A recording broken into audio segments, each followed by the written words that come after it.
Whoever wins decides whether they choose to pick first or which side they want to pick.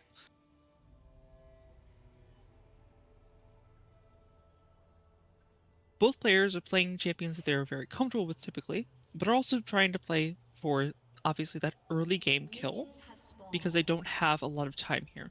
They need to make sure that they either get, first turret, they're, I think it's 75 CS, I apologize, I don't know off the top of my head, and or first kill.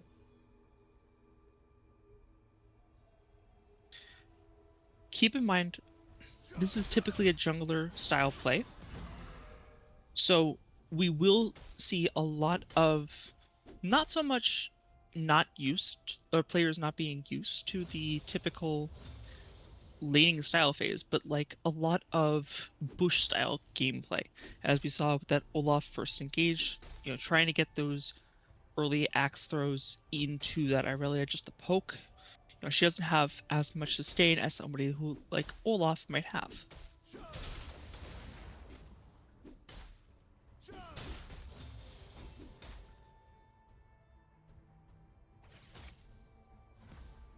Early lane just shoving back, being against turret here.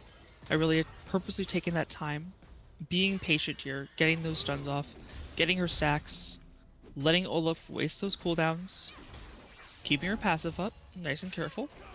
Very well performed here. You see, Irelia purposely goes in here. You can see the exhaust and the ignite come out from both sides here. Irelia still has that flash. Might see it here, possibly, with that passive up. Oh, but that big E comes out onto that Olaf. Stun comes through, gets that first kill. That is exactly what we're looking for. Really, really nice, strong performance there for TBD. And it's going to seal the deal for them to get this first game 1 picks and bans. I wonder what side they're going to go. And I hope they've done their homework into CDD, because this is going to be a difficult one, to say the least. Yeah, Conduit Demon Time has only lost one game so far this entire season, or I should say one match this entire season. So they are a very strong team coming into this. However, To Be Determined did beat the previous, or the previous #1 spot that was undefeated previously, I should say. And because of that, they're looking very strong today, and they're coming off of a win streak as well. So we'll see if they're able to keep that going. And with that, we're just going to go to a quick break. We'll be coming right back into our game 1 pick and bans and be going straight in.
Welcome back, everyone. We are back from our break, getting ready for this draft. Keep in mind, after that last 1v1, to be determined did win and has elected, it does appear, to be going with that first pick. Oh yeah, TBD already with these first round bans. It's going to be a Pantheon, a Poppy, and that Dr. Mundo taking off a lot of focus here on the top side and a little bit into the jungle on the other side for Conduit, opting for the same route as well too, but going to take that hyper carry Jinx off the board. First pick TBD. They want to get something hot off and on their side of the field. And I was going to be a little surprised if it was Aurelion Sol, but Locke is a great pick to scoop. A little unorthodox here because you're going to kind of blind in it to your mid, but you have to be very confident in your player and in your character. And to be fair, I think Locke is a great character to fill that role. Absolutely. And we're going to be seeing we have been seeing a lot of Locke recently. This is a very strong champion that has come out very recently. Ooh. And although it is a very counterable pick, especially when you're playing something like a Vex is available, a very anti-dash champion. Locke is still a very strong champion that has that damage output that a lot of people are a very big fan of. And it's not, a very old champion that somebody might be used to playing against. They're still relatively new. So most people don't necessarily know all of the intricacies of the Locke kit yet. There is that small little surprise factor, so to speak. That's a really good point there. You when you run into a Yasuo, you know what a Yasuo wants to do. You know the ins and outs. You know when to fight the Yasuo. With the Locke, sometimes it's a little questionable. Can I win this situation? You don't know, like Rebecca just mentioned, the real ins and outs of the entire fight. It's a skill and a knowledge check here. So that is going to be a slight advantage here. But I mean, I think Conduit played it very well. And that was a very strong counter pick. We're going to go for the Viego as well, too. Very strong jungler, not the tank variety as we saw in the Amumu pick for TBD, but we'll get with that. I like this Viego pick with the Xayah. A lot of burst, a lot of mobility. You're going to be able to take over as well as Viego, so you're going to have access to Locke, Yunara, and Amumu. Xayah going to be able to bob and weave from the Locke and Amumu, hopefully with ultimate. So I think Conduit is on the right path here for picks and bans here for this round. But on the other side, To Be Determined has a very strong line here. That back row with Yunara completely dominating. Locke as well too can take out some of these squishy picks such as Vex, Viego, and Xayah. Amumu able to lock them down to make it a little easier for Locke and Yunara. So both sides are really coming out of the gates very strong. I don't think either one has an edge over each other just yet. Yeah, one of the biggest combos that we've seen recently, especially in this Ember League, has been this Amumu Yunara. A lot of the power comes from Yunara's passive, which does that magic damage additionally on her on-hit abilities and auto attacks, which is benefited by Amumu's Curse, which does apply additional damage of 10% of all magic damage as true damage. So that Yunara passive does apply that Amumu true damage. Really nice. And now just a front line to keep that Yunara damage going. Alistar to soak up some of that CC as well, too, that Leona loves to provide. I think To Be Determined and Conduit are just going bar for bar, match for match right now. Really just not giving each other the edge. As we're on this last pick here for the TBD, it has to be their top side for sure. But which side for top side, I'm not exactly where I wanted to go with it, but I don't think the Mordekaiser was just it. But that does give a really nice, strong front line, a duelist as well on the top side. The ultimate able to seal the deal and take away one member of Conduit. Honestly, it really doesn't matter who you take away. Everyone is a threat in the right position. But to answer the Mordekaiser, what do you think, Rebecca? What do you think is the answer here? I think Mbessa is a great pick here, as they have picked it here. Although I am quite partial to the Fiora v Mordekaiser matchup, Okay. as well as the recently ladder play, which has been to play Anivia versus Mordekaiser, which I think is a really Interesting. fun matchup personally. That just I, sounds I evil. think That sounds like a terrible time as Mordekaiser. it really is, and that's why it's such a strong counter pick. You put up the wall during his ultimate, and you just keep him out completely. He's just stuck on the other side of the wall. That's terrible here. But I think with the Mbessa pick here, this really fits their their entire identity here. A lot of mobility. You're just looking to lock down, do a lot of damage, bob, weave, just be very difficult to really lock down and just do tons of damage. And really, it can come down if you go into these long extended fights. Not nearly everybody, except Leona, but honestly, I might be a little biased. Leona could do it too. Could really just 1v5 finish the fight if everyone if everyone is extremely low. If which that's exactly how fights go down. So with that, Vex can burst through everybody. Viego can go wrap it up. Zaya and Bessa, they can all finish a real long fight at this Dragon Pit. At the other side, TBD has a very strong front to back. You're not gonna want to play with that front to back, and if you lose sight of this lock, that oh my gosh, it can really, really be detrimental to you. That could be 1 to 2, 3 members, honestly, if played properly, completely off the board here. So I think really what we're gonna want to have to focus here is how the lane goes and how this first dragon fight goes. Let's see how these junglers really path and where they want to focus their attention. But with that, where do you think they're going to want to focus their attention? I think everybody should be focusing their attention on especially this Locke versus Zaya kind of dive that we're looking for. Zaya has a lot of disengage and a lot of appeal for herself. And although there's a lot of CC capability on this Conduit Demon Time team, unfortunately, a lot of it is kind of that dive, that all-in fight brawl, leaving Zaya to have to kind of be peeled by Vex. So they mean that'll take out a piece of that team fight potential if they leave the Vex out of the fight to be able to peel for the Zaya. Or alternatively, you have Vex still in the fight and Zaya is kind of left on her own. So either that will leave an opportunity for Locke to take out Zaya, or some kind of duel to occur. That, or alternatively, you are able to peel for that Zaya, and to be determined kind of allows them to be able to come forward in that front to back situation, take out Mbessa, take out Leona. Um,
Ladies and gentlemen, we are back. TBD will be taking blue side. CDD will be on red. To be determined has already proven they can hang with the best, becoming the only team to take off a game off one of the league's top 2 teams. Can they be the ones to end this streak? Here it is, your boy Huey. With me, it is Rebecca, and we are so happy to be here for this week 6 already. Awards are getting serious, and already checking this posture. The vision is really what's going to really make a difference here, and CDD making sure that they're going to be able to track and be sure to keep their red side safe. As Firearms gonna be, was watching the map there, gonna be able to give a boss plenty of time to get that passive going. Yeah, Now, this will be a very interesting top lane fight. You'll notice that Mbeza elected to go with the flash teleport, which is not a typical Mbeza play. Although it is, obviously that's a valid pick, it's not something you'll typically see with the Mbeza in its usual situations. You'll usually see the ignite, you'll see maybe even a ghost sometimes, but obviously that's not something that you want to typically see from that Mordekaiser. They're looking to go to this older style of Mbeza build. It seems like they have grasp from what we saw from that listed little counter and from the bottom of your map. oh yeah, really nice UI there from the boy Last himself. It tells us everything, even the level updates as well, as we do see the 3 going to land on the wheelchair. So does have a slight lead in the jungle. I think that is to be expected, though, as Amumu gonna be a little slower on the clears, as they do catch him on that ward. So they do know Amumu is on their blue side right now. I don't think they have a right angle as to where Viego correctly is, as we did see some pings towards the right side, as Viego is on his red right now. Mordekaiser are taking it early back here, trying to get that cheater back just with that shove that Mbeza has kind of frozen in her lane. Allows Mordekaiser to get, just an amplifying tome, a little bit of something extra, just to punish her for trying to, really freeze that wave. It's an interesting deck there. Gank. Surprised, it was just the amp there, and now not really knowing where that Viego is, and no ward there. And there was a bit of a ping, but now the flash going to be used, but going to get completely caught into the stun, and that's going to be a easy pickup for the side of Demon Time. Yeah, that was very well executed, honestly.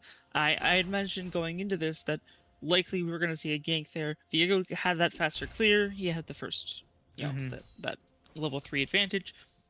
Going into that, Mordekaiser just immediately gets cut off. There was absolutely nothing you can do about that. And you're just kind of caught out there. It's a lot of gold that goes into your early level, matchup that you're facing. You can see, you get no Magic Mantle, you've got a longsword. It's a huge advantage that this Mbeza gets to have over Mordekaiser. Oh yeah, and I think really what was the real big issue there, I think there was a bit of a rush to get back into the lane to kind of make sure, hey, I want to make sure things are all right, and I don't want to lose any of my experience here. No check for the ward, and it just came out pretty easy. I think there's a bit of a panic there with the Viego as well. That early flash before the stun just kind of set things up and just kind of fell to pieces here. And now with that little bit of extra sustain, plus the Null Mantle and Longsword for the Biscuits, I think Firearms is in a comfortable position to kind of just farm and kind of overtake boss and the Mordekaiser at any time. Absolutely. JP is going to be feeling a little rough after that last fight as well. You might see some mistakes possibly coming out from this topside. Topside's a pretty big mental battle, so who knows? We'll see a TP come out from this Vex. We saw earlier the flash coming out from the lock as well, having to dodge out that Vex combo that was doing quite a bit of damage to him earlier in this map. Oh, We'll there we see go. here. Oh, big fear coming out from this Vex. Mumu does go in here. We might see Viego coming in here, possibly to save this, but it's not enough. Flash has to come over the wall to be able to get out, just to save his life. But either way, it's just a lot that was used there. It does look like that where there was a lock alt that was also used there, or purgatory ability that executes enemies, and it also has that infinitely stacking benefit with the every time you pick up that ultimate as it lies on the ground. So it's nice, nice early stacks that you can get from that ultimate. Allows you to get better as this game progresses. You know, there's a lot of value that you get from that first gank. Viego also able to get quite a bit of value himself. Looks like he got wolves out of that trade. He tried to get the Grump there, but unfortunately they get caught on the ward, or fortunately, depending on which side you look at it. Looked for the top side gank, but couldn't find it. But you got to give it over to TBD. A really fast response on to the Vex. And I think as we talked about earlier in pick and bends, that lost Lock is going to be the one to really be kind of the showstopper, the ace of this team. So I think this is a really good option. Spend a little bit of resources to get his Lock ahead and really kind of start getting something going for these guys early, because now the Drake has been up for almost 2 minutes now, so we should start to see some action happen to it, as we only have about a minute for voids as well too. Absolutely, that's modern Drake. Everybody wants resistances. It benefits from them.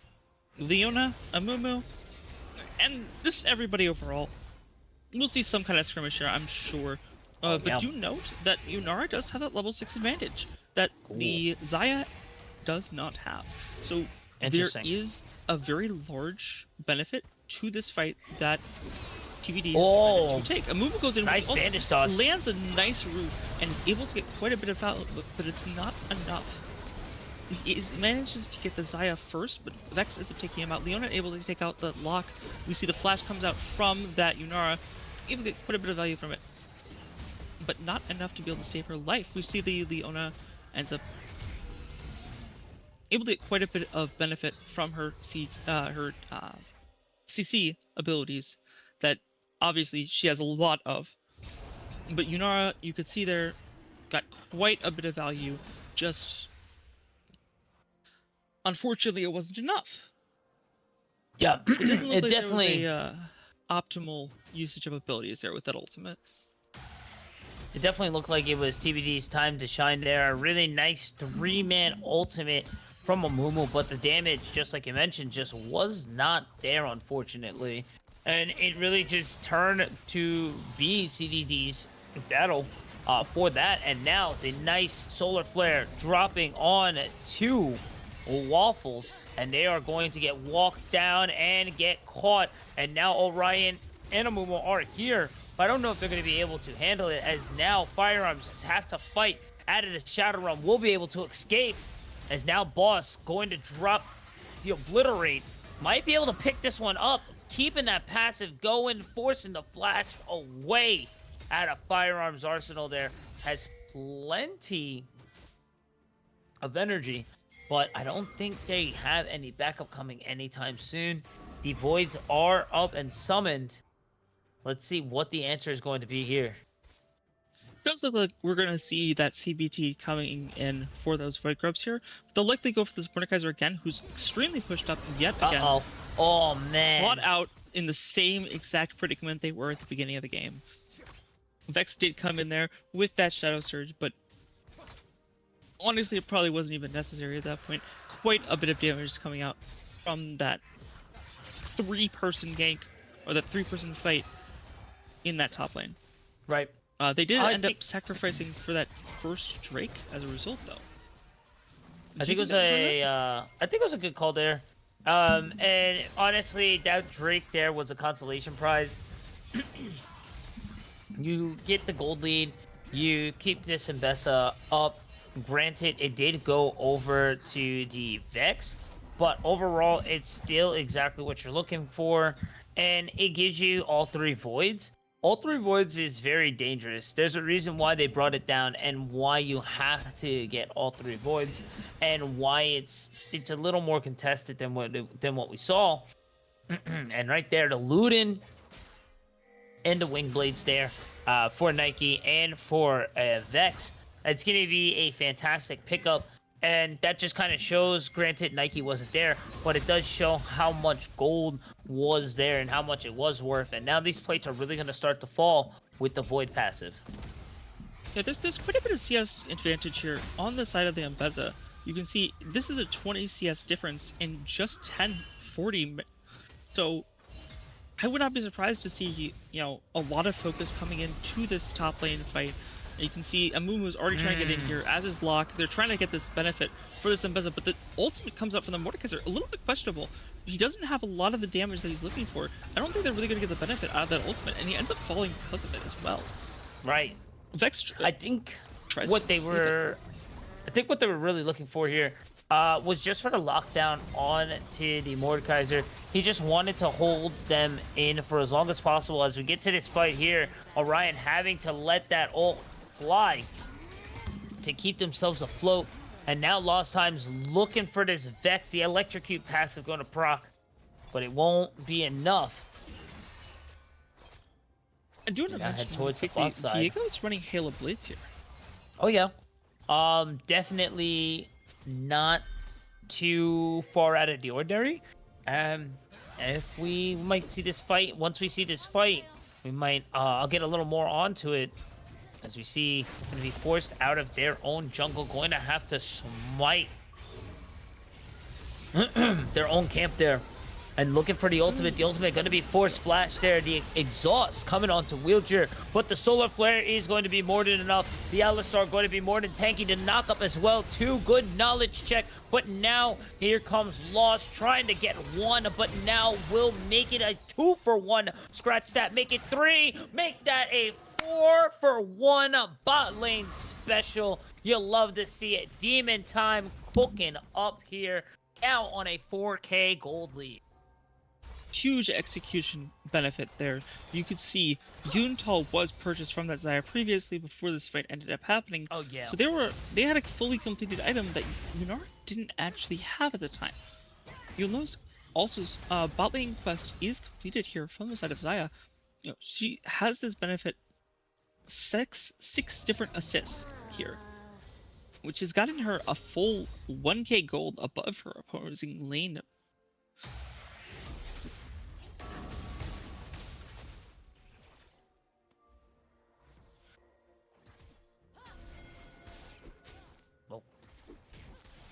Okay, all right. Sorry about that, guys. Hopefully Rebecca will be back with us momentarily. But yeah, no, like she was mentioning, that makes a very huge item difference for them, and it's really what gave them such an advantage in that fight. And now sitting at a 4K gold lead, you got to be feeling pretty comfortable and really not too concerned about that Drake. The plates are up a bit as well. I feel they should have been up a little higher, but as of right now, a 4K gold lead, it's a very comfortable one to say so, especially that it's in Viego as well too, which we saw, if you guys are following in Ember, we saw earlier this week Viego cook off. And those 3 items, once those 3 items are in, it is a wrap firearms going to be falling there as well too. So we do see Nike sub Porta, and that is going to be the collector there for Wheelchair. Wheelchair actually just finished Lord Dominic's. They actually had Collector before that last fight. Viego was very far ahead in this game. You can see 2.5k gold, quite a substantially higher than really anybody else in this game. No one even stands a chance in terms of gold advantage here. Oh yeah, it's not even close at this point. Viego has gotten all of the benefit from this pick. He's been all over the map this entire game already, and he doesn't even have tier 2 boots. No. And it's only going to get worse. He's only one more item away before he can really just blow up anybody he lands on. This is going to be a very huge threat because honestly, yes, Viego is the biggest threat, but he's not the only threat here. And Bess is still a huge threat in the top lane. And Nike Dragon and Sub Porta, these guys have been cooking as well. There is a little bit of light in lost times. They do have a 1k gold lead on the Vex. But to be fair, I don't think it's really that much. I say that, but then they start going crazy. Orion trying to find a little bit of CC onto Nike is just going to lose 2/3 of their health instead. And as I don't know, they will be able to defend the tower now as Waffles has returned. But this is a very difficult tower as you see the damage that Nike is pumping out already. Yeah, I would not be shocked here if we were going to see a mid skirmish as well. It does look like Viego is gaining into that mid lane. Not able to get too much off onto Locke. He does have quite a bit of mobility. He's able to avoid a lot of those things. Ooh, a move advantage toss able to land on Viego. Ultimate comes through. Vex able to get quite a bit of CC off, and it is enough to be able to finish off the Abumu. Yeah. It does appear Vex might have missed her ultimate onto the Locke, but they should have enough here to be able to take Rift Herald at the very least. Oh, yeah. As now we head over to the top side. Stuck in the ultimate. Going to find the public execution, but he is just so tanky. But now Vex coming in to help. Realizing that that 2v1 is probably not the best position to be in. They will have to retreat back. And now Nike almost in a bad situation. The Solar Flare going to have to be let fly. As now Waffles just pumping out the auto attacks left and right. It's a battle of the ADCs, but it does seem Nike has the damage. Also the CC from Sub to keep them going. Orion and Waffles walking away with their life. Lost Times is here for the flank. I don't think they know that he's coming. It may be too late before they realize it. Lost approaches, looking for the execute. Oh my gosh, almost getting it. Really beautiful, nice peeling from Sub Porta. Back over to the top side. No, no ultimate here for Boss. He realizes he needs to immediately get out of here. Wheelchair can delete him. They don't need to wait for anything at all. Wheelchair godlike right now. Yeah, that bot lane fight was honestly very rough. It started off very, very strong for Yunara and Alistar. We saw very early on that Yunara got a very nice combo from Alistar to be able to allow her to just dish out damage into Xayah. But, unfortunately, Orion ended up having to focus Supporta because that CC did come through onto him, and it forced Waffles as well to focus on Leona as opposed to Xayah in that fight. And it caused a very big issue. We'll see the tower dive here coming through. Aftershock obviously taking up a lot of damage, but just like they were ended up getting targeted by turret there. The Yunara ended up getting targeted by turret, falling because of it. We'll see the engage here. Solar Flare does miss, but that was a very nice engagement nonetheless. Very well played by Locke there, getting out of there, able to get through with that very quick dash that he's got there. Also the We'll likely flash see being some used kind as of well. Yeah, no, it was a very quick play and very well timed. But now let's see how he'll be able to escape the next one. That 1,000 gold lead they had now only shrinking to about 300. I don't know if that's going to be enough to really hold a candle here to Wheelchair's performance, who's a near 3,000 gold lead here. Most of the gold lead in Demon Time is on this Viego, as we only have 15 for this next streak. It will be a Cloud. This will be a for second, so it's not a super worth, but I mean, I would like to see a little bit of a contest here, if possible, from the side of TBD. Yeah, especially since Yunara gets so much benefit out of a Cloud Drake soul. But it doesn't look like they want to take any kind of chances trying to take any fight in this bot side. Instead, they're going to engage onto this Leona, who's caught out quite substantially, all alone, 3v1 here. And Bessa isn't even trying to help. She knows that this really Leona is just dead. but they might be able to get a little something here. Lost times here out on their own will get picked up by Wheelchair. So that will be the tower. It will be a 1-for-1 across the side, but let's be honest, Rebecca. Would you rather lose your mid lane or would you rather lose your support? Yeah, that was kind of rough. I'm not gonna lie. Losing your being support, rough. not a lot of gold. Ooh, bonk comes through onto Zaya. Very well done. That was nice. Yeah, Mordekaiser really needed that one. So, but with that, it feels TBD just picking up on small wins here as Wheelchair and the rest of the Demon Time just really on Demon Time. 5k gold lead. The two Drakes, they have double the plates as well too. That's going to be really the benefit and what's really giving them that advantage in gold as well. So everything is aces right now for them. Really, they're just kind of setting up, waiting for Wheelchair to finish an item, and then we should start looking for them to start looking for closeout plays. Yeah, you can see Zeke's Resurgence was just bought by the Amumu here.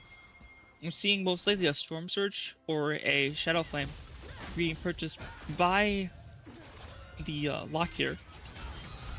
But we did see a Ruden's Hurricane actually purchased by Yunara. Oh. Not a typical item you'd see on her. Big Purgatory comes through on that Firearms here. Beza does get flash out, able to get through a lot of this damage simply because of that Grasp of the Undying and those shields that she's got from Eclipse, but it's just not enough to stop the Mordekaiser's damage.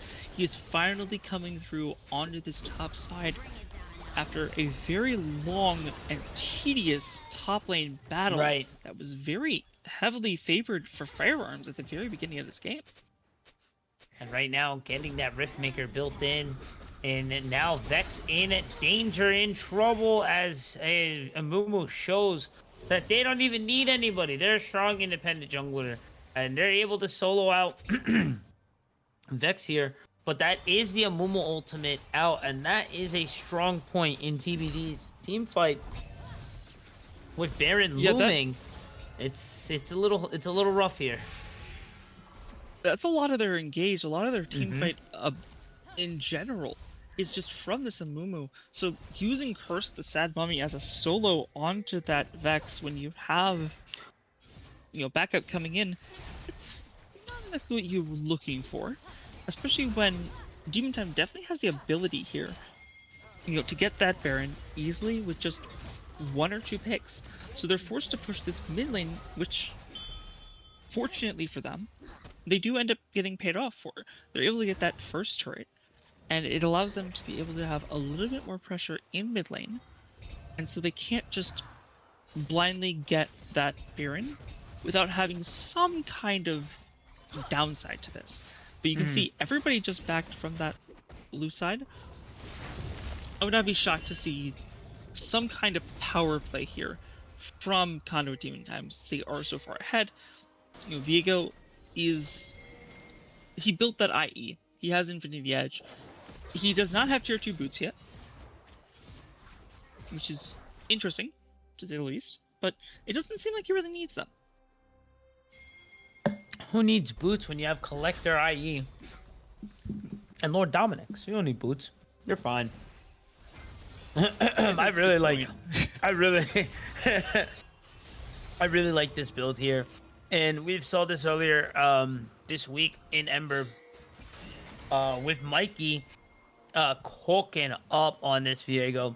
It looked all bleak. Honestly, it was kind of the reverse here. It was all bleak, and Viego able to come and bring that game back to their side. But now seeing it on the complete opposite, where it was a full dominant game, 8-0-3, 11 KDA. This is ridiculous, but it's a very difficult champion to pilot, a very exciting one to see, as we see the 5 members grouping up here for this next Drake that will be summoned in the next 10 seconds. They do have the river position, but I don't think they can clear it before CDD can actually get things going. And now Wheelchair in trouble. Wheelchair will be shut down. That's the green light for TBD to try to find something. Boss going to lock down on to Vex. The rest of TBD trying to find the answer here. Boss on a killing spree. He is up and online. And now Sampara going to find lost times in the corner. They will not escape as the rest of TBD sets their sights for this Drake. This is exactly the opportunity that they need. The window is cracked wide open right now. We head right into the Dragon. A lot of Dragon. benefit out of that Rylai's. Oh, yeah. 1900 left onto the Drake. The slow, the smite secured as, oh, the Amumu Q. Oh, they needed that so bad there. But the second one, it's okay. We'll pick up Porta. Bus on a rampage. The flash forward. Orion looking for the knockup. Nike so fast. Gonna be able to avoid it. And Firearms will be able to leave with their lives. And with a blink of an eye, just like that, Demon Times Gold League has shrunk, has been cut in half here. Actually, more than half. Now only at 1,700. That was a great pick from TBD. And when they grabbed that inch, they took it and ran that mile. Fantastic work there. Yeah, Chrysler and Orion got a very nice catch out on that Viego, who, keep in mind, had not died this game yet. So they had a gigantic bounty on them. Was able to get 1k gold over to Yunara, who is now 2k gold above Zaya in general, but also has these item advantages here just simply because it is a Yunara. You know, having Kraken, Runins, and IE, that's exactly what you're looking for. It has the Armored Pen from the Last Whisper, and we're only going to see this Yunara get stronger and stronger. I would not be shocked to see this kind of snowball into a more to be determined game-favored state. That was what they were looking for. That was the exact kind of play that they wanted to have. Right. All of that gold advantage is on the Viego, and there isn't a lot that other players on that Conduit team they could actually get off the damage and they facilitate enough to be able to really utilize their gold advantage that they actually have here. We'll see a very heavy top lane shove here, trying to force out that Baron attack. Oh my god! From Conduit Demon Time, big stun out and caught out. Lock is not what you're looking to have happen after quite a nice play on that Drake. These guys got to get out of here now. They're looking to pinch these guys. And now, while they have to run back and retreat, they've just realized that, oh gosh, they're not actually trying to pinch us. They're headed right for Baron. And I think they've realized too little, too late. The flash forward trying to close down on the wheelchair, but it's not going to be enough. And now, the Ramble from the side of TBD has left them in shambles. His Waffles is falling. The public execution not going to be enough. Orion, the GOAT himself, going to be able to find that knockback, but he's going to have to sacrifice himself for Waffles as Waffles tries to help the homie out, but it's not going to be enough. Demon Time turning the clock back on the Demon Time there. Well played by Seraph there. We did see Amumu comes through with that smite and is able to steal the Baron in that play. Viego just was not really focused on the Baron at the time, and that Bandage Dodge was able to land onto Baron, and that smite came through on time perfectly for that steal. Very well executed, so even if they did fall as a result, Demon Time doesn't actually have the ability to end this game as a result because they don't have that Baron buff.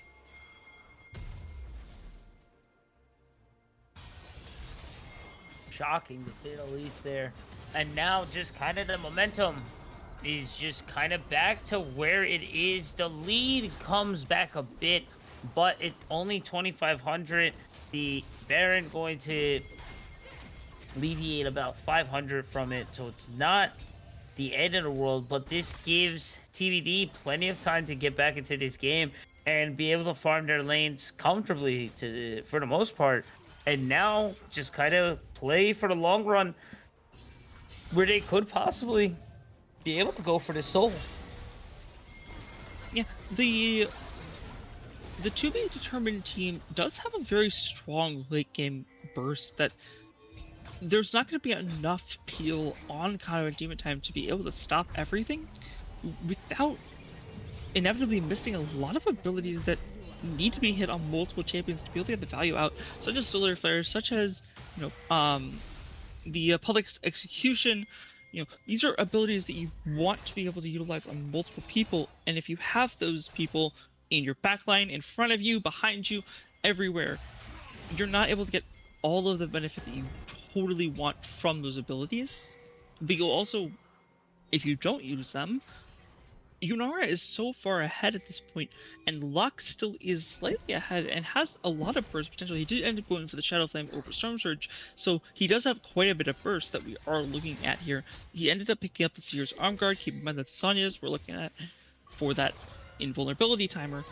So he does have the ability to just kind of sit there and wait, dodging out a lot of those abilities that are meant for peel. We'll see a fight here over this Cloud Drake. It's neither one's soul point here, but we'll definitely get to a soul point following this fight. Seraph is quite far ahead, missing that bandage toss with that flash coming through from Leona, able to get quite a lot of benefit from it as well. And Bezla is caught out here. Amumu has to force an ultimate to be able to pick off 2 people. But it did force a public execution, ends up getting picked off by the Viego, and Amumu really does not want to be taken out first here. We'll see quite a bit of damage come through. Locke ended up picking up the Viego. Waffles! And Yunara popping off with that Transcendent oneself. Very well executed and very well timed. That was incredible playing by Waffles. Just the sheer outplay onto that Conduit Demon Time team. Just absolutely well played. That was incredible. That's exactly what you wanted there. The AoE damage that Yunara is able to get off with that Lost Times ultimate of Purgatory, the execute comes through, and we're able to see the benefit that this Yunara truly has, and that gold advantage that she had, that she got from that Viego, ends up costing them this Drake and a lot of extra as well. Now they're ahead in gold by a full 2k after being behind quite substantially originally. Oh yeah, if we're really talking about this from where it was, this is a 6,000 gold flip overall here. To say the least, quite impressive here. Really just a very masterclass performance, and being able to withstand this is ridiculous.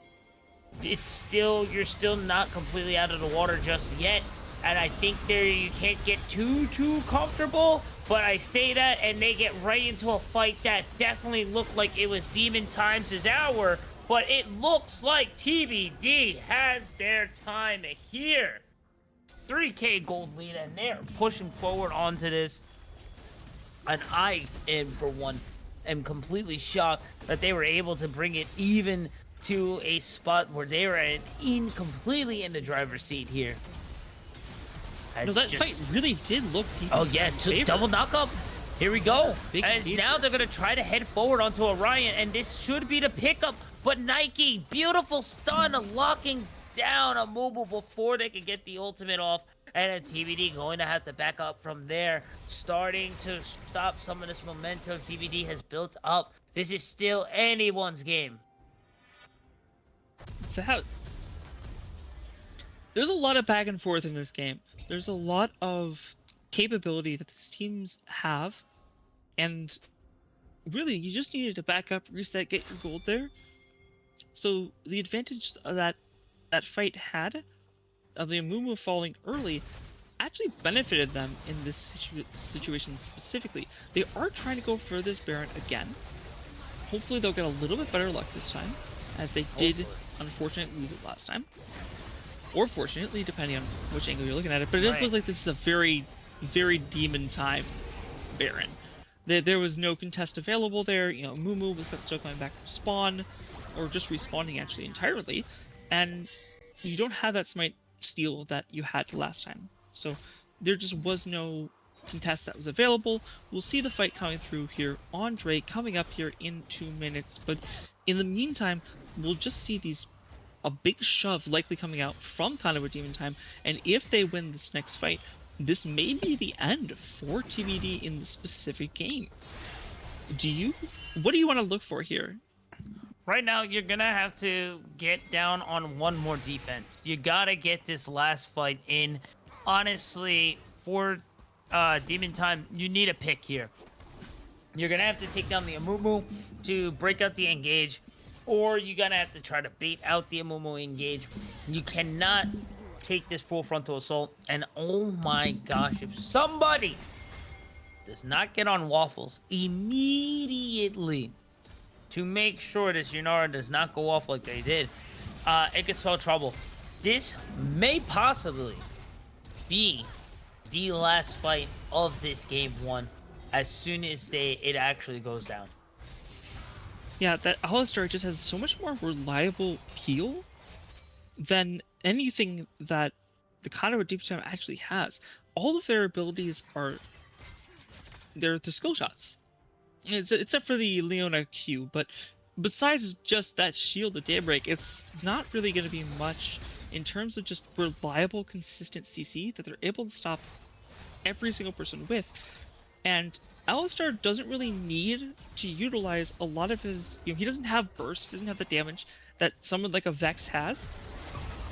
So he doesn't lose anything when he actually gets through here. We'll see the Mordekaiser ult coming through here, just trying to keep out that Vex, and it is going to get a huge value out of this Amumu ult. Probably the Amami is not, unfortunately enough. We'll see a whole bunch burst coming through with the lock. It is going to be quite a bit of damage, and they are going to be able to pick off just that last Ember, barely able to stagger through, and it just... That last Purgatory, just so much power in that ultimate, so much from the stacks that he's obtained throughout this game. You're able to see just those execution thresholds growing and growing until this last absolute fight, and after that there just is nothing you can actually do about it.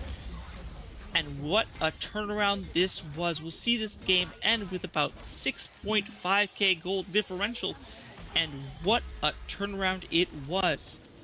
For sure, with that 6k gold lead, that's nearly a 10,000 gold flip to TBD. These guys needed to step up. They had so much behind them here. There are reason as to why they were able to take a game off the top two teams, and now they are one away from closing out this Demon Time's incredible streak. Is it possible? Was Demon Time's time in the light done and over? Or do they have a little more in the tank, and are we going to find out? Because, fortunately, we're going to have to take this quick break. We're going to get ourselves ready, get everyone into the lobby. Once we're back into the lobby, picking bands, and on to game two. Everyone out over onto Ember tonight. Thank you all so much. But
The wolf, she cries at night.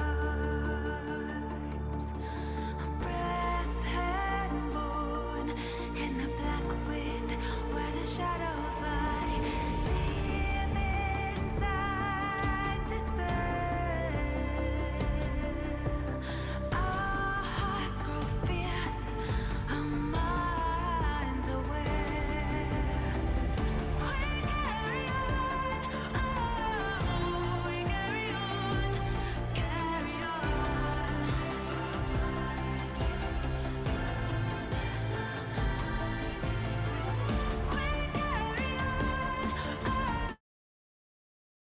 Welcome back, everyone, after that very eventful game one, going to the side of to be determined, coming back from quite a large gold deficit, and 10k gold goes in their favor. We'll be seeing to be determined again on this blue side. No, I apologize. Yes, they're going to be on this blue side yet again, and they are first picking as well. Just the same thing we were looking at last game, but here we're going to be seeing a Mundo instead of being banned, and an Ivern likely to be in that jungle. We'll see just how much value this Ivern can actually get in Conduit Demon Time. We've seen Ivern be played a couple of separate times on a couple of different occasions in this Ember League, and most of the time it's been played in support or in jungle. And with that Vayne being picked as an ADC, it is very possible for this to be played as a support here. Just the benefit that Ivern has with that route, allowing you to dash straight to them, Vayne has such a large benefit from that dash, because she does have only one kind of mobility ability. So being able to save that, tumble for the ability to dodge abilities, as opposed to, as a defensive, as an offensive tool to engage, is a very big benefit this Ivern holds. We'll see the Vi pick here, trying to counteract that Vayne as well, but Veigar is picked here, and that's a very bold pick. Veigar is the kind of champion you're either going to be popping off on or you're going to be behind. And especially in a league like this, Veigar is a very vulnerable champion, especially when you're playing something like into a Vayne or an Ivern. So it's a very bold choice to pick this Ivern before you even see your mid laner. What do you think For about sure. this Veigar pick? But I think, honestly, the Veigar pick, if it was anybody else, I'd be a little concerned. But after such a strong performance, I'm not too worried on how well this goes. It fits for the comp as well too. It is your scaling AP. You have your scaling health from Mundo, with the Vi locking everybody down and being able to give you that mid-game, that early to mid-game transition to make that part of the game where it's hard for you, which is the early and the mid-game, to alleviate that issue and make it just so much easier to get to the league game and just become the powerhouses that they want and need. It's a good pick, and I really enjoy it. I hope that this is going to be an Ivern in the jungle, just to kind of slow things down on Vi's, taking the camp, so on and so forth. But I think a support Ivern works just as well too. Olaf is going to be selected. I think we missed a ban from the side of Demon Time, or it may just be a bug. But we're going to head into these 4th round pick, and right now, I wonder where it's going to go. I would assume here this would be your mid laner.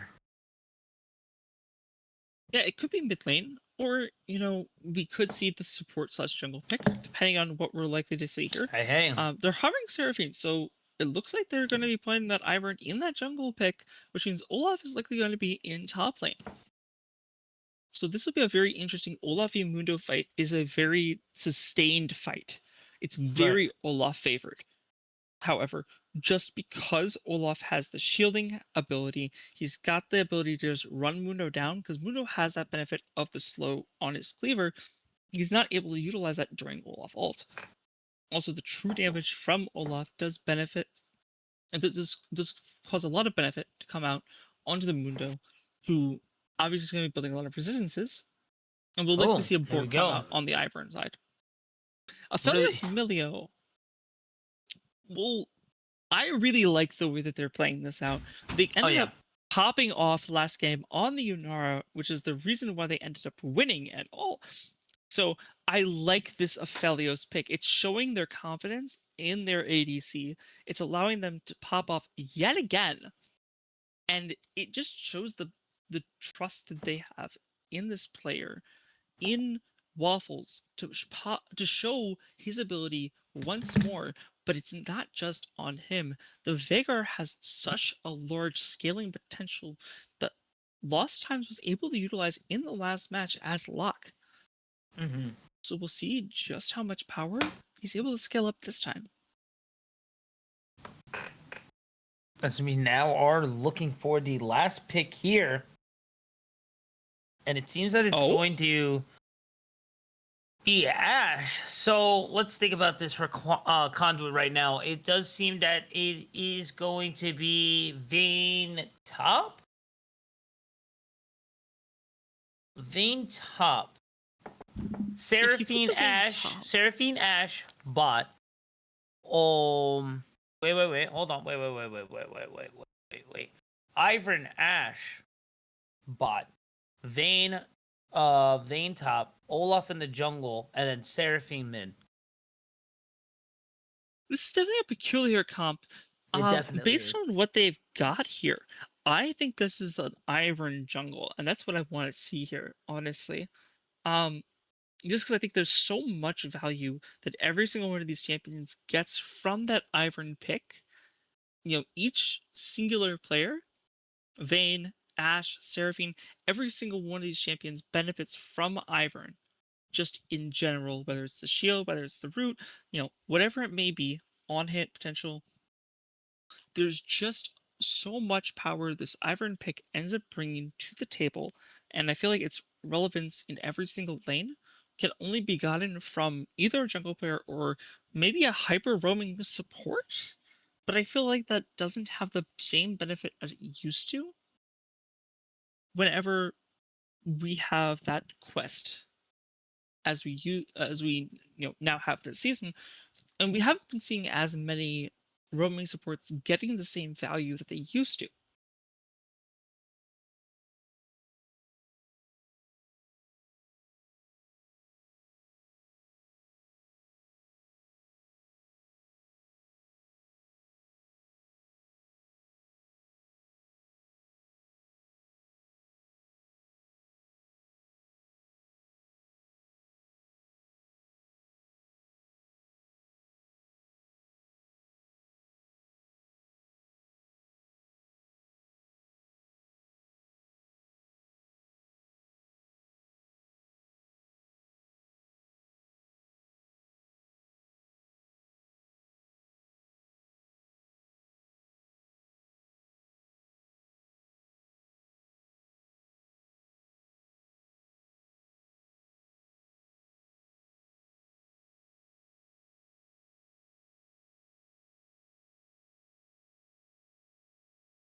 And was I correct? No. No, so I was close. I was close.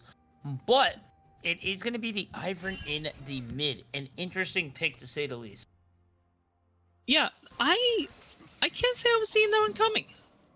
It's definitely a peculiar pick, but if anybody's gonna be able to pull it off, it's gonna be Femba. Femba has some of the highest assist rate of any mid player in the entire league. So I really do think if anybody's gonna be able to pull this Ivern off in the mid lane, it's going to be this specific player. I don't think anybody else has that capability to be able to play as well when you're playing that a supportive mid lane like Ivern. But I want to hear your thoughts. Have you ever seen Ivern in mid lane? Seen Ivern support. I've seen Ivern in the jungle, obviously, of course. I don't think I have. But to be fair, it doesn't seem too unorthodox. But what you're really going to be looking for, I guess you're going to be looking for your Cressor, and you're just going to be another support. That's going to be a difficult one, I feel, to deal with the Viger. But I guess you can find the lockdown with the Q, and then hopefully once you do get Daisy, it does get a little easier with some ganks. Hopefully we shall see, but I don't know, man. I feel like this is going to be an easy lane for lost times. And I feel like I mentioned, it is the early and mid game where these is the weakness for TBD's game composition for team comp. So leaving this wide open for them, it's difficult, and you just kind of give them an easy way to get into the late game.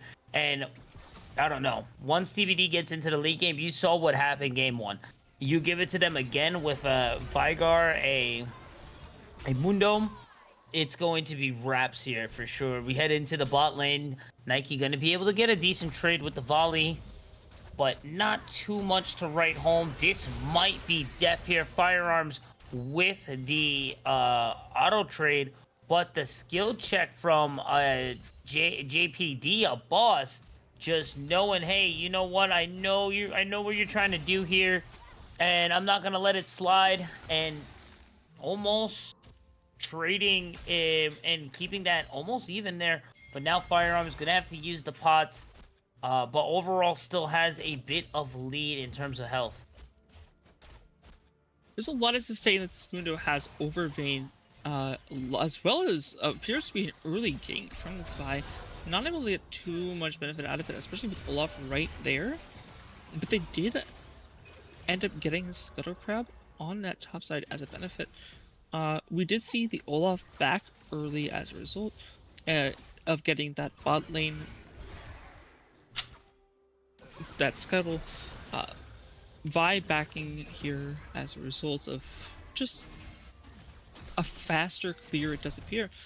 Olaf is still kind of hovering in that top side. Likely gonna see some kind of value, maybe? But it doesn't really look like it too much. Nope. But, I mean, still in the lane, you didn't really have to get too far. You're not losing out on too much. And, I mean, again, getting through that top laning phase, due to these early levels, it's a lot easier said than done. But JPD, a boss, making it look easy. Range top is so difficult coming from the top side, and really just nice wave control, not missing out on the CS, just hanging out, and that's gonna become easier and easier as time goes on. As we head over to the side, and the demon time level 6 will hit for Ivern and for Firearms. Let's see if any action heads over to the mid lane, but I don't think we're gonna see too much, as we do see an early Drake here from the side of Demon Time. Yeah, this is kind of just an easy trade to take, especially when you're playing something like that Olaf. You know, just so much damage output in that jungle. Not too much you can do about it. You know, it's Vi pre-6. She doesn't really have a lot of potential. And she uses the opportunity to just back. A flash comes through from I apologize. Was there a flash? Oh, hopefully it is going to be a flash pretty soon. It will be the long range rifle for Wafflers there. Trade's going to be pretty much even here on the bot side. Not either side giving up a bit, but Wafflers in the lead in terms of CS. Yeah, he's running on Infernum and Calibrum here. Level Vi 6. Appearing to get ulted here by this, or for Vi, I should say. Able to get first blood for the Mundo here. Going up to top side, a little questionable from this Ivern, but does not appear to be able to get too much. Just try to help out as much as they can, right? That's my issue with this Ivern pick here. You can't really, you provide a lot of peel, a lot of shields, a little bit of healing, but nothing too crazy after that. Daisy provides a lot of CC as well too, is a nice front line, and now we're about to see the action of how much Daisy can really bring to the table. But I think Vigar will be able to just walk away from that one, and honestly might just be able to stack up Daisy for more AP, which right now I don't think we have a check on that, but honestly, they've been hanging out, man. Yeah, we'll see quite a few stacks coming through here at the very least. It does appear that Aphelios was kind of sitting on Infernum and Calibrum there in that bot lane. That's White Gun and Blue Gun. For those of you who don't know what those items are, that's AoE weapon and the chakrams. Which is the some of the highest damage output you can possibly get, just because of that chakram ult. He was trying to look for something there. Vayne the skill check. Trouble here, but doesn't appear to be in too much trouble. Final Hour coming through with that maximum. Cannot remember a maximum dosage. That's what it is. Not too much value coming through from Mundo on that one, but he's able to live through the Final Hour. So we'll truly see. I look forward to seeing whether or not Vayne can make the Final Hour become demon time here, if you forgive the joke. Hopefully they'll be able to. I think it was. I think Final Hour was used already. No, it was just used, yeah. Yeah, max dosage was as well. This 3-man dive is looking very possible. No ultimate as well either. That's going to be a nice pickup there for the side of the CDT. You just saw the benefit of that root from Ivern coming through. Olaf able to jump right in on that one very easily with that ultimate. Able to purchase full on that tier item for healing and shielding. Very big purchase for Ivern 9 minutes into the game here. You know, quite a bit of gold that, or I should say, it's a much cheaper item than a lot of the other mid lane items are usually. So we'll see the benefit likely from that purchase very quickly. You know, it's going to be a lot more to be able to roam with. And, you know, a completed item is a lot of power for each individual champion. That is the only completed item in this entire game right now. So it's a lot of potential to roam, but it also kind of forces Veigar to have to either back or get some value from this full shove that he's got here. But I would be shocked if I didn't see a Veigar back just to get that Rod of Ages, or he's very close to here. Coming through likely in about 200 gold. Let's see.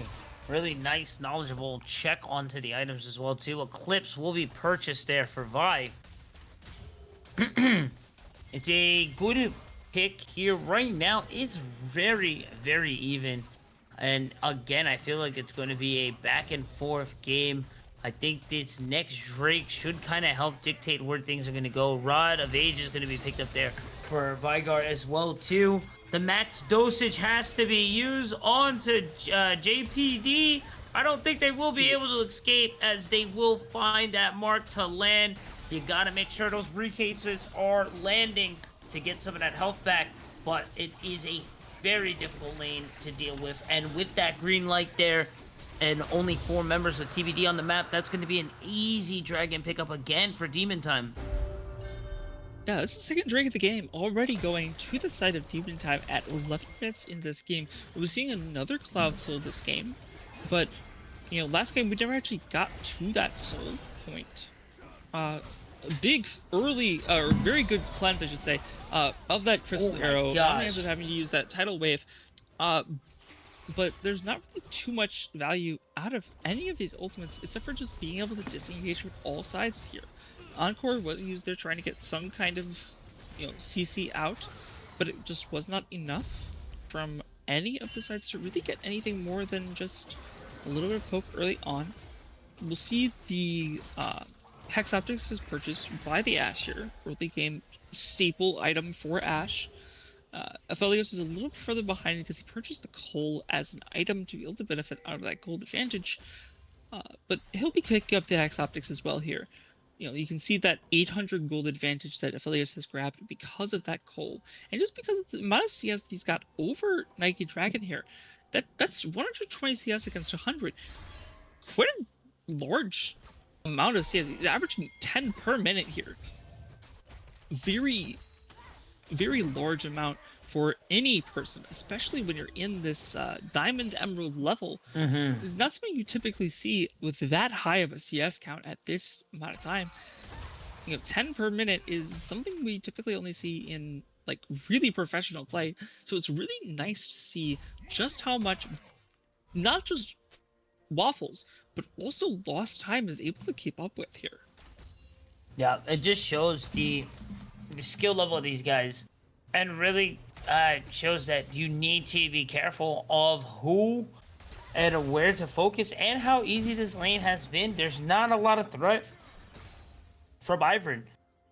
I mean, worst you try and get a gank. As long as you're not in Q range, Olaf really shouldn't approach you. And as Vigard, yeah, you can apply a lot of pressure, but like you mentioned, we're in Emerald and Diamond. We know better to push Weef and Olaf in the jungle. We're not going to put ourselves in a situation where we could just get walked upon and jumped like that. But sometimes just the way it pushes, and, you know, sometimes the cookie crumbles that way. It does look like there's going to be a 3-man roam on to the Vayne, but it seems that they're going to decide to not go for the commit there. Allow Mundo to go back. I thought it would be for the Heartsteel, but I think they're just going to go for another Giant Spell. Surprised we don't have a Thornmail just yet. As we head over into the bot side, big damage coming in from Aphelios. The Tidal Wave is not going to land, but it does onto Porta. Porta tries to respond back with the Encore. The Encore not going to land, but the Crystal Ice Arrow will. And now Wheelchair is here for the response, and it's going to be an easy, quick pickup there. Yeah, unfortunately, Aphelios did miss that Moonlight Vigil there, and it caused a lot of kind of panic on the side of to be determined. Just the follow-up was not there. We'll see the root landing on the Veigar. Flash comes through onto the Gage, but not enough with the Olaf ult coming through to stop him from actually being able to get too much. I do want to mention, though, Olaf does actually give stacks to Veigar as he walks through Cage, even during his ultimate. So even though he ends up falling here, he does get quite a few stacks and quite a bit of AP. Flashing with from the final hour, it does appear it's not going to be enough. No. He barely ends up getting the suitcase off and lands the blunt force trauma auto cancel to kill the Vayne just barely in time. It's just business. Before the kill.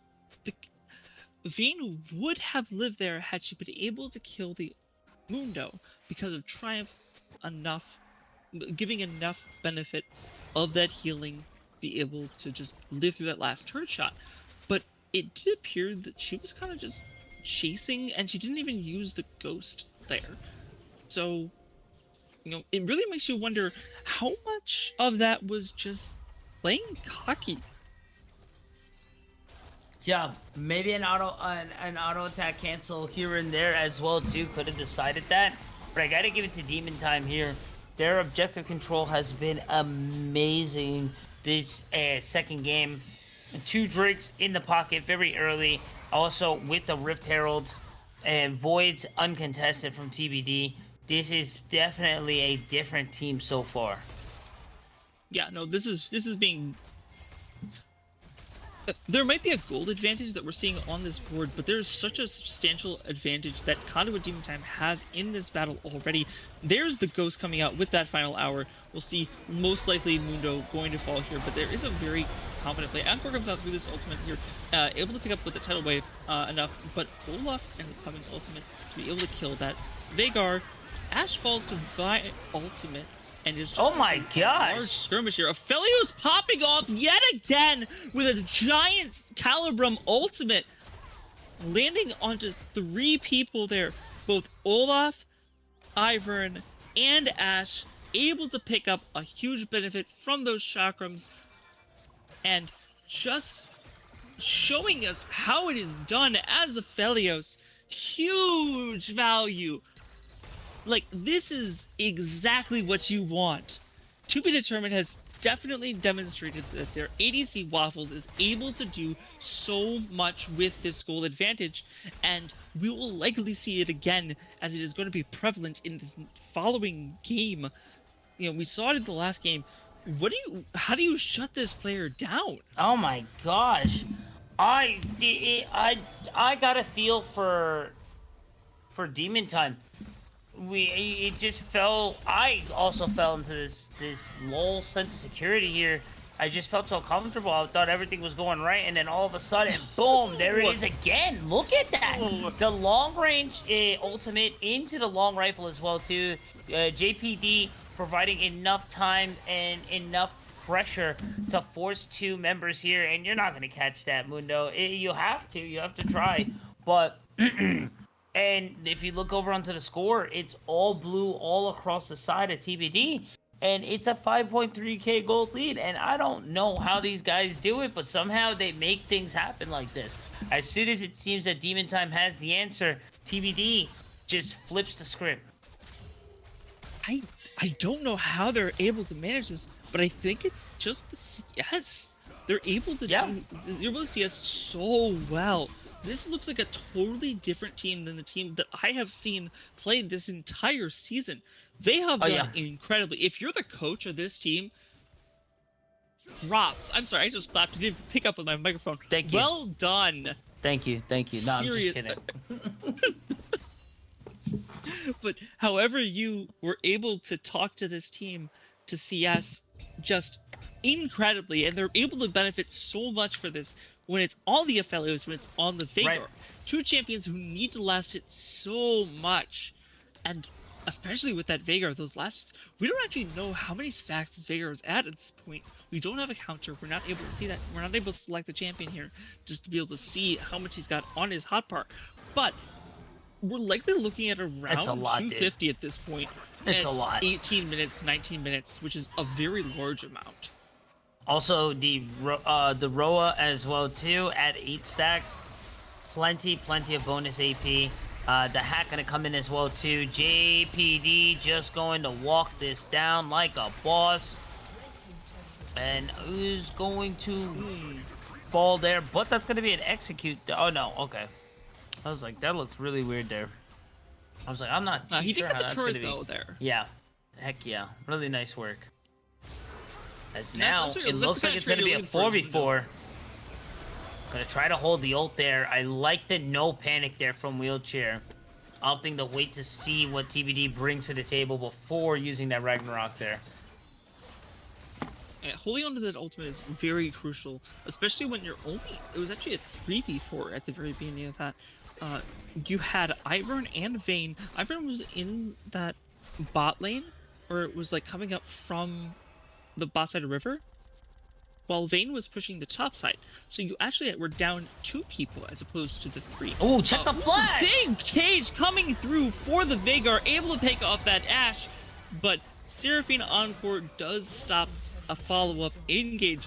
Demon Time kind of trying to get as much as they possibly can, or at least stop as much as possible for this, from this to be determined team. And it seems the Demon Time team is just staggered. Like their entire gameplay strategy is kind of hinged around, you know, mid or jungle both games. But both games, both characters have started off strong, but come down very, very weak. Just because the ADC and mid laner in both situations, Lost Time and Waffles, overperforming and being able to catch off every single member of Conduit Demon Time. There's no way that they're gonna be underestimating this ever again, or they're just gonna get. They're not gonna be able to win. Yeah. And you gotta check it there, man. Lost Time's getting aggressive. You, again, falling this false sense of security. You think that you're completely fine. Surely the Vigar isn't an aggressive champion. They're not gonna get aggressive on us. There's nothing that they can do. And then you get a Flash E, which, granted, it's not the highest skill capacity, executing ability in League, but it still has plenty of results there, and it really shows how strong it was, catching 2 there, and just deleting Ashe, forcing that fight to be theirs, and now forcing them into this Baron area. I don't think they necessarily really want the fight here. They're gonna summon the Daisy as well too. The tidal wave coming down from Nami, but it isn't going to. It isn't going to be able to find too much there, as yes, like you mentioned, the final hour was procced, but again, not too much there. And yeah, I think this might be the green light for TBD, as Demon Time used a lot of their resources there into that fight, and didn't find too much, as now the Baron whittling down to 10k. JDB being a wall, now gonna use the gate to close away Wheelchair. The cease and desist going to lock him down and find firearms. And now it's a 5 to 4 situation. Wheelchair at about 30% of health. They do have the vision, so they do know that they're on the Baron pit, but I do not know if they have the way to approach. They do have their ultimates here ready to go. Let's see how they go from here. Wheelchair trying to find the angle, but cannot find the approach into the pit. Now the Encore going to be used from there. Nike Dragon and low as Wheelchair trying to help and appeal, but JDP, the boss man himself, just walking him down like it's just a regular day at the job. That's going to be a double kill for both ADCs, but the one walking away will be TBD's, and I gotta give it to Waffles here. This Aphelios here is amazing. 5-0-4. Probably, if not one of the most difficult ADCs out there, and really just making it look like his abilities are not 3 pages long. Yeah, Aphelios is one of the more difficult champions. You know, you look at him, he's got 3 parts to his passive. As he levels up, you can either level up AD, lethality, or attack speed. And most people like to go AD, lethality, and attack speed in that order when they're leveling it up. But each time you level up, you don't get to pick your abilities like you normally would. They level up automatically as you progress. Each weapon gets stronger and stronger with level advantage. However, most of the value that Aphelios gets is actually from the items, because of that benefit that he has from his passive, the additional AD, the additional attack speed, the additional lethality. He's able to get so much extra value from items, stuff like Hex Optics that he's got, stuff like Infinity Edge. You know, he's running a cleanse here to be able to get out of a lot of these situations, and he's got a Lord Dominic's regards to be able to increase that lethality just so much. You know, you're not able to go in, even if Olaf's ultimate does have additional persistences before his ultimate is popped, it just isn't enough. He has to pop that ultimate, he gets so much more value, so much more AD out of it. And in this situation, there's just absolutely nothing that Conduit can really do in this situation.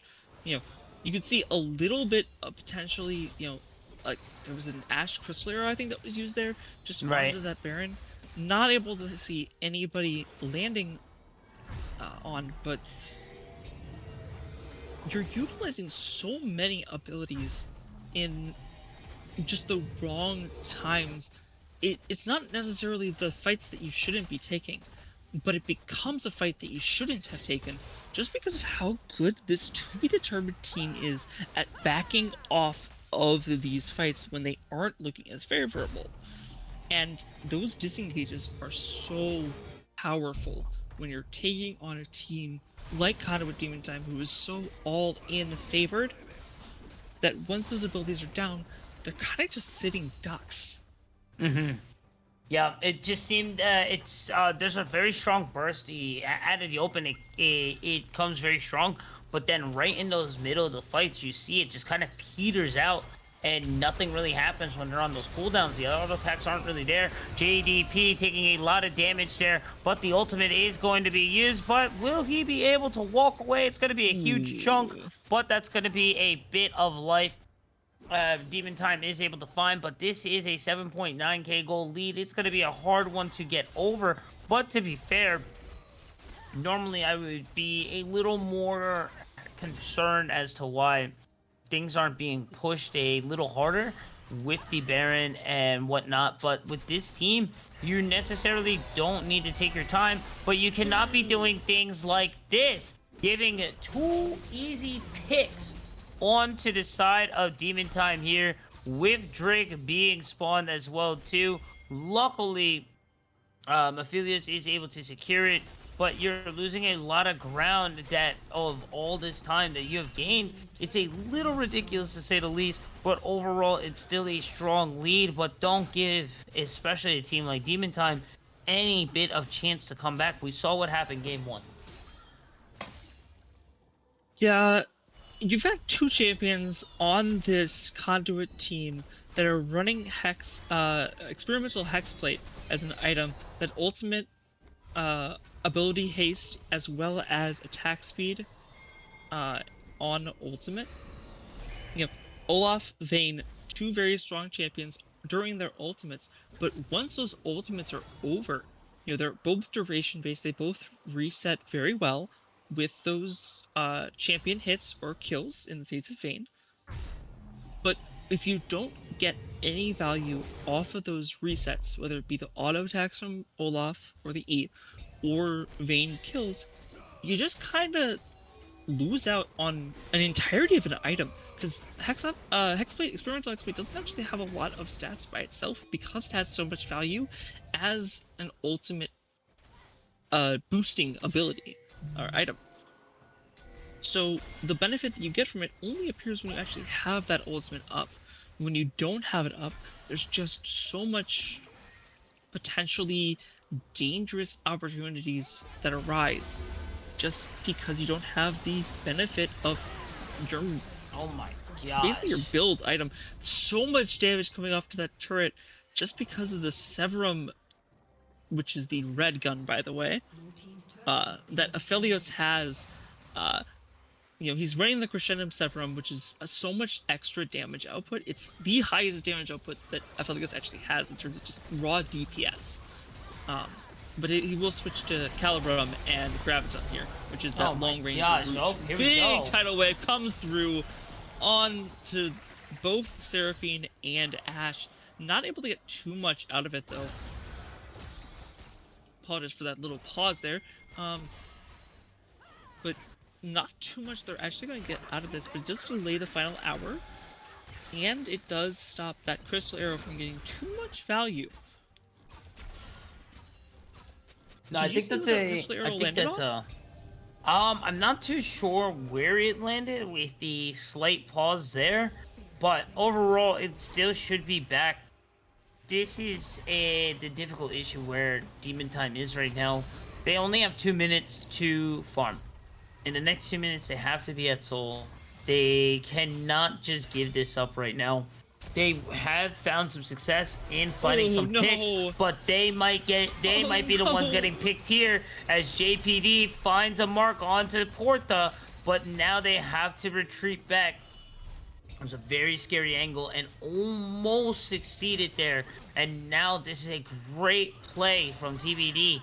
And it's just them taking out Vision. But this is now forcing Demon Time to walk in blind into these angles where TBD can be sitting just waiting for them to walk into and ambush them without them unknowingly, and now with only a minute left for this Drake, any little opportunity like that can really spell soul in this game here. TBD has such a strong lead. Any little bit that they get from Demon Time, they should be able to close this one out. Yeah, we'll be watching here in this next engage. Olaf has to be able to I run need to know through how much to be able this- to pick off that Aphelios, but there's just not enough damage this Olaf has yet to be able to DPS them. Vayne ended up buying Bork after that last fight, so she'll be able to do a lot more damage here, especially to the Mundo. But there's still no anti-heal here except for the Seraphine. So not a lot they can do against this Mundo. Mundo just kind of walks on them and is able to get so much sustain and so much healing. There's just Oh my gosh, what a Baron. nothing that they can do. Vi able to pick up that Baron there. Aphelios able to do Ooh, that wave! and we can see just a giant quadra kill One more. out of that Aphelios ultimate. Huge Infernum Moonlight Vigil. Very, very big. Lands on Olaf, Ivern, Ashe, and Seraphine. And Vayne is picked off by the Mundo after that giant escape route. Little overkill, but not much he could have done at all. Anyways, they'll end up taking the Nexus here, winning this matchup 2-0 very definitively as well. Ended up coming back from a very large deficit in that first game, but coming through, coming in clutch with that Waffles gameplay. Definitely Waffles MVP here. That was incredible. Both games just coming out and showing up for not only his entire team, but also to combat the Demon Conduit team that has been so dominant this entire season. Right. I would never have seen such a definitive game and match. These guys, TBD, should change their names to Bounty Hunters, able to take out and hang with the top dogs of this Ember League and really just putting out a show for us. A very strong performance, to say the least. And like we said, it seemed to be, Demon Time's time, but it just got completely flipped. And yeah, MVP definitely has to be going over to Waffles there. A strong ADC performance. ADC is in chat. Please take notes. That's how you do it, man. And with Aphelios as well, too. Can't even say, oh, well, you use someone easy. No, he is the hardest one. Very, really strong there. And of course, to support as well, too. Really strong tidal wave to wrap things up. But check out that gold graph. That tells you more than I can say. And of course, to everyone who played today, thank you and a huge GG's to all. Well done to every single person here. The way that this game was played at the very beginning was very, very strategic. The early game usage of the Olaf, the Vayne, Ashe, Ivern combo that they had with the Seraphine follow-up, able to get a lot of early game benefit. They were able to get both Drakes, they were able to get the the grubs, and there wasn't a lot that could be done by this to be determined team. However, they let them scale, they let them get that CS that they needed, while Conduit Demon Time was kind of too busy roaming around the map. Aphelios was able to get the CS he needed. Veigar was able to stack up. And we don't even know how many stacks Veigar actually ended up getting that entire game, but we know it was a lot. He had so much CS at the end of this game. I don't think the damage graph is very telling on how well this Veigar actually played. Just so much. And big shout out to Waffles for that quadra kill there at the end of that second game. Very well executed with the Infernum ultimate of Aphelios. That's the AoE gun that goes kaboomy, because it definitely went kaboomy this game. Oh yeah, no, for sure. That was a beautiful performance to say the least, and a really, really great job. 2-0 closes out for the series. You got to be feeling good on that. With that, I think that is it for today. Be sure to keep the notification bells on. Be sure to be following us all across our socials. And thank you all so much for tuning in. And until next time, guys, it has been your boy Huey. With me has been Rebecca. Thank you for being on the comms with me, and of course to Last Revenant on production, bringing us the one, pressing the ones and twos and making us look so beautiful. Thank you all so much. Be sure to stay hydrated. Love your mothers. Peace.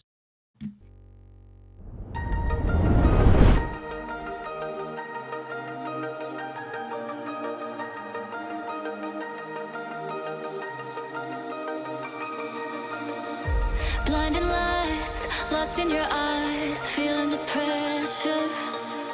You and I, spending the night.